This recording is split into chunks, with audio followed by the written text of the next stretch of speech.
I felt this club was important to me because I got to have a lot of new experiences that otherwise I wouldn't have had. I was able to build a bunch RC cars with a bunch of people I never met before.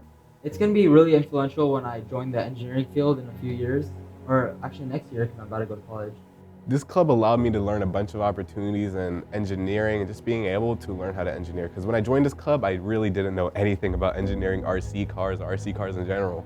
But being in this club and being able to learn from others around me that did have experience, I was able to pick up a bunch of new skills that I'll hopefully be able to use in the future. It all applies to engineering in some sort of way, and it's going to be directly applicable to whatever engineering field I want to go into. More specifically, I probably would want to go into mechanical engineering, and this is directly related to mechanical engineering. And we went through all the steps through making a hydrogen RC car and then racing that hydrogen RC car, which was pretty adrenaline fueling. Thank you, Toyota and Horizon Education, for this opportunity.